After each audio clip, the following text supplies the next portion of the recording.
Hello everyone, Luis Lopez here. Today we're going to be going more over EQ and frequencies and the relationship to other frequencies and just an overall good, well-rounded topic on everything that goes into a sound, purely just looking at it from a frequency point of view. So let's get going here. First thing, I know I've talked to a lot of you guys, and the idea of harmonics has come up quite a bit, and most of you seem to have a pretty good grasp on it, but this should be a little bit of a review. Here I have a single guitar playing a single note, and we're looking at it on this analyzer here. What we should see are the parts of all the frequencies that make up this one sound. Okay, so let's take a listen.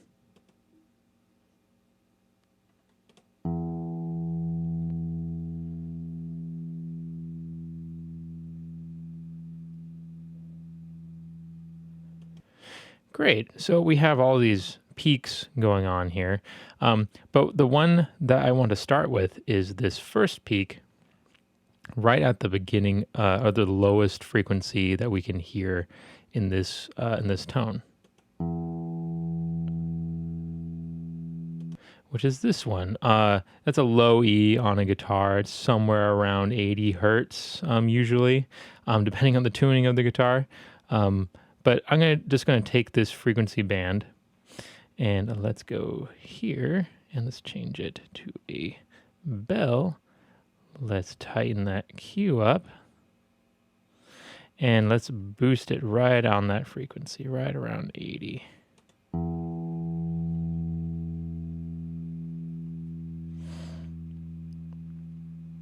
Excellent.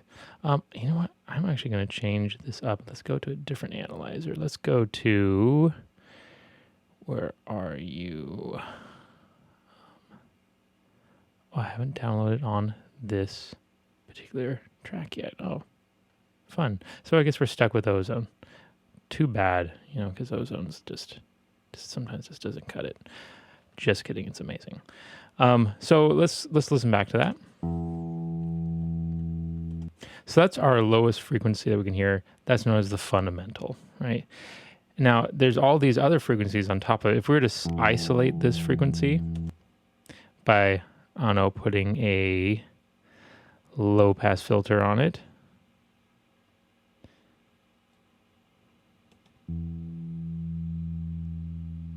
it could sound really, really dull and almost like a sine wave.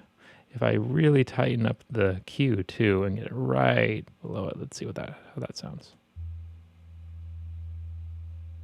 Yeah, it sounds like a sine wave, right? So you can think of every, but then we have all these other sine waves that make up this sound. We have this one here.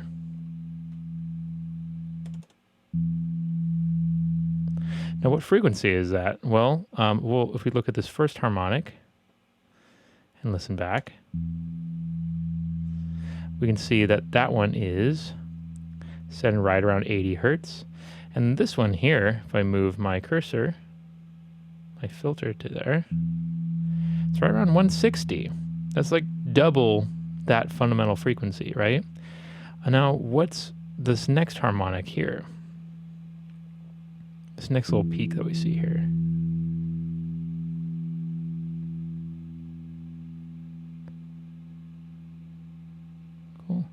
That's 247, right?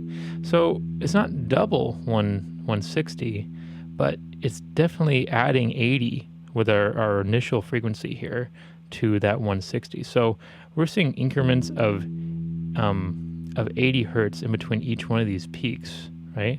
And that's kind of the definition of harmonics, which is harmonics are the multiples of the fundamental. Whatever frequency you have on the low end is going to be multiples of that. So how is that good to know? Well, we know if there's a single note being played, we know that the frequencies that are going to make up that tone are in the harmonic series if we hear it as a note. We'll get into what happens when we don't hear a note, what kind of sound that is.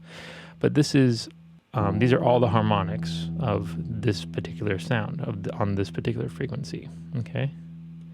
So that's just a very simple idea of how we can visualize these harmonics. Every single sound that has a pitch to it that you can play on the piano or match pitch to, this idea of harmonics governs the sound of that instrument. Okay, so all the frequencies we have in a sound are in some type of harmonic series. Okay, and they're all multiples of the fundamental. Right, the fundamental is usually the frequency that we characterize that sound for its pitch. So 80 hertz, we call that E, or low E on the guitar. Okay, or an E on the piano. Let's go to this next track here. Now, what happens when we take two tracks or two sounds and put them together? You'd think that, well, I should have a set of harmonics for one note and another set of harmonics for a different note, and you'd be right. Okay, here's two sounds or two frequencies that are very close together, but slightly out of tune, and I'm going to play them separate and then play them together, and you're going to see something weird happen here, or here rather. I always do that solo. Come on.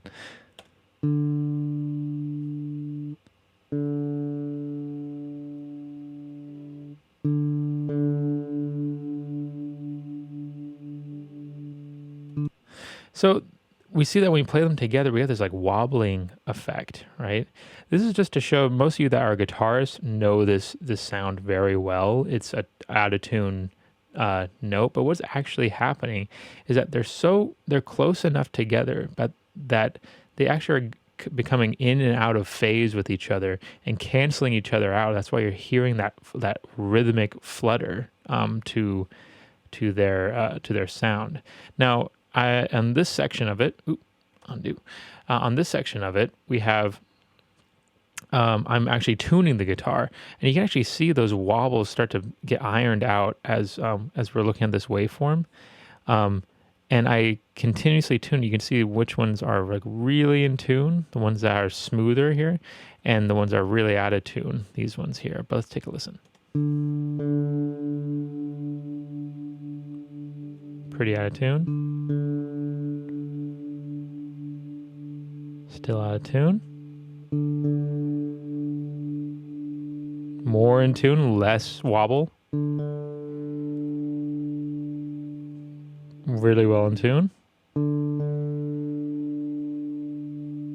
That's right in tune. Horrifically out of tune.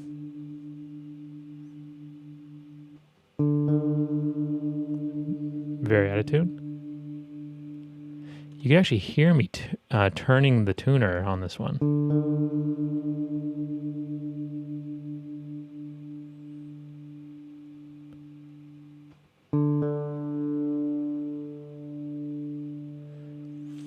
Cool. So with just two notes interacting with each other on a single instrument, we're getting this intense,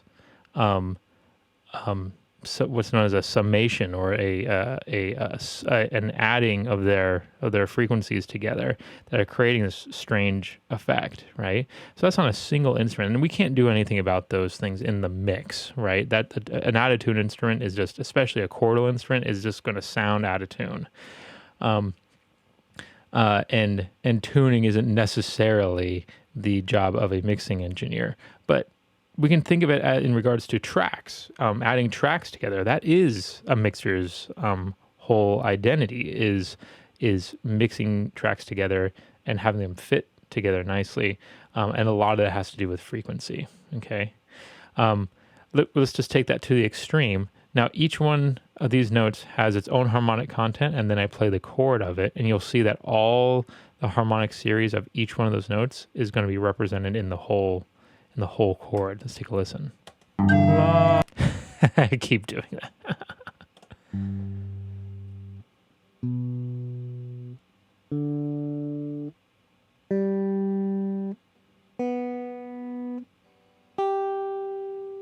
Now the chord.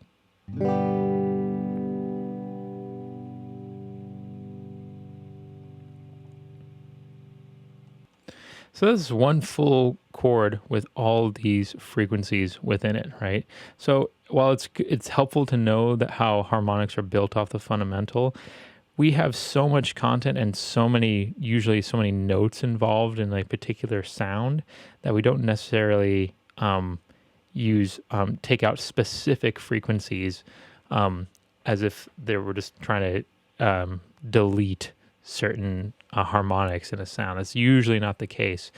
It's usually somewhere in the track that is or a broader area that needs a little sculpting to make either the instrument itself sound more like itself, or to make room for other instruments, and then later on, so that we can build a more a creative landscape with those instruments.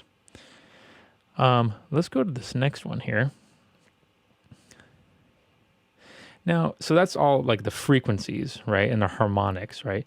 But that's not the only thing that's in the content of a sound. I'm actually going to skip ahead here. And let's go to, I went ahead and recorded this little teeny play school flute of mine that's like $5 on Amazon. But I did it because it has really unique characteristics to it. Let's take a listen to this one. I'll solo this time.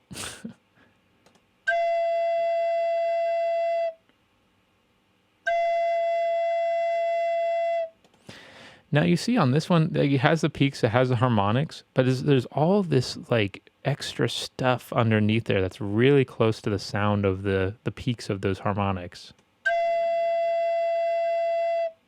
All that stuff.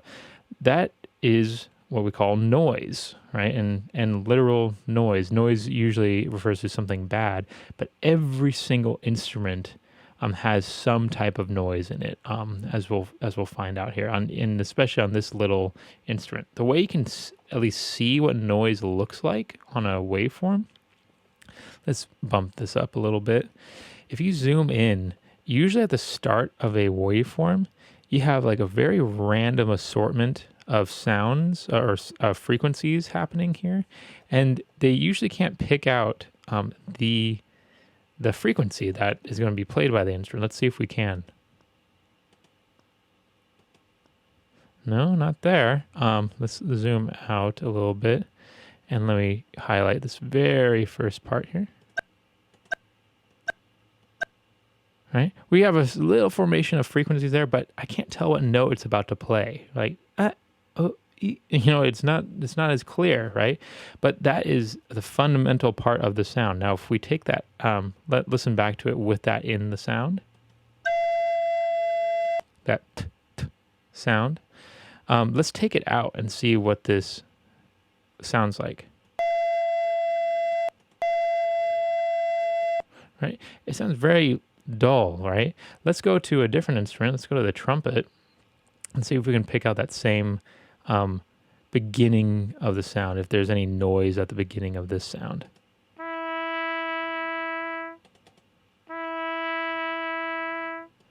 All right, so is a fairly good tone there, but let's take a listen just to this very first sound here and see if we have that same noisy characteristics looking at our analyzer. Yeah, we have a very large,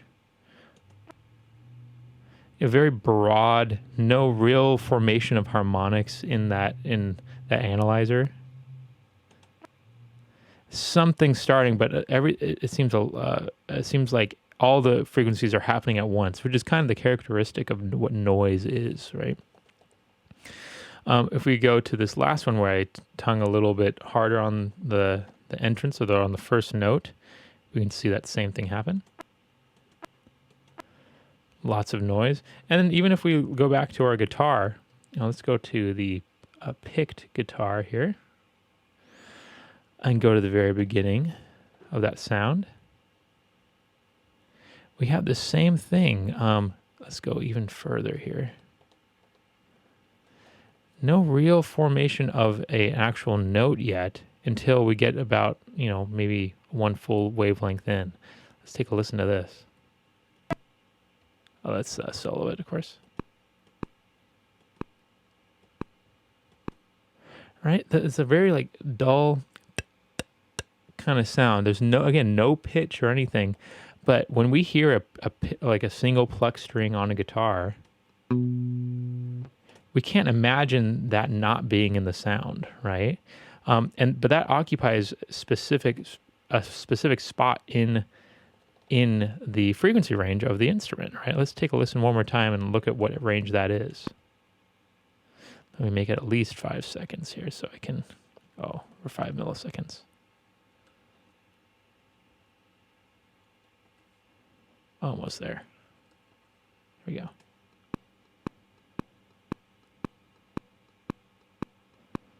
So we have a lot of low end, like nice little thumpy low end of that guitar. And some mid-range in here a lot too. So that's part of the sound of the guitar. But if we were just looking at the frequency of the note, or let me take away some more of that initial sound. Make sure my edit's good. We can think that just looking at the note, that there's no mid-range, right? But in fact, in the actual picking of the instrument, we have quite a lot of mid-range. But it only lasts like a fraction of a second, but it's so important to the sound of this instrument, right? If I were to take that out completely, like let's do a break here, delete it. Oh, let me take it off shuffle mode. Slip, break, and then fade up into that and get rid of that whole sound altogether. It sounds really dull. Sounds dull, muffled, not very good. Like the initial sound of the instrument is so important, and there's so much, but there's a lot of noise content in it, right? So this is something to be in mind when you're EQing. Don't just EQ for tone or for notes or specific frequencies. Think about the noise character, because that beginning of a note is so important for rhythmic quality, for distinction of instruments, for lots of things that are integral to a good sounding instrument, right? So that's a noise, and noise is in almost every single instrument. Let's try the vocal here. All right. Now I am not a vocalist, and I don't wield my voice all that often, but I recorded myself singing the same note 3 different ways, just la, ta, and fa. And we're going to see a very similar thing on our frequency range here, on our analyzer. So here's la, ta, and fa. La. Here we go. La, ta, fa. Now what I'm going to just get rid of the first part of each note here, and you tell me which syllable I am actually singing. I'm just saying command mute here to mute each of those so I can bring them back. La. And let's fade across all these. Letter F, here we go. La, fa, fa. Sounds like the exact same note, right? Now let's just listen to the noise characters of each one of these. Let's unmute this one.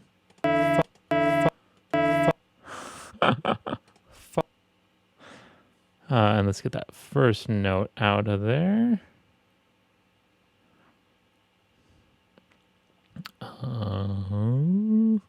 Zoom in here. Let's get rid of these fades. And just highlight this first part. A lot of high frequency content in there, even though in our main note, there is none, right? So yeah, again, that noise element is so important, and it distinguishes each sound from the previous one. unmute. Let's hear what this noise content sounds like. So this was ta, ta, ta, ta, ta. Now, that's a great sample right there, but we have a lot of like some low end just from my breath, and a lot of focus in this high mid region too. And then la has no noise content, which distinguishes it as well, right? Now, one thing you could do is dance around these harmonics using EQ. Let's just do that one last time with this guitar note so we can hear all those individual frequencies just with a simple frequency sweep with this EQ. Oh, let's highlight the whole one.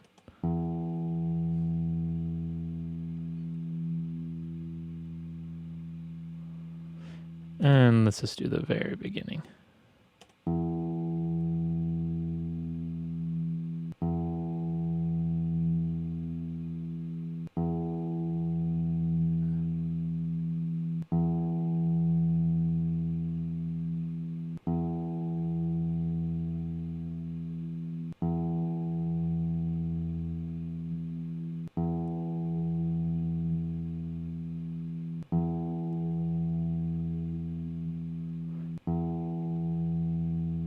Now you guys hear all the harmonics sweeping up and down? That's what we're able to control with EQ. Awesome. So I hope that was helpful for you guys. Let me know in the comments below. Yeah, we're going to move on to our next inquiry into EQ, so stick around. Thanks.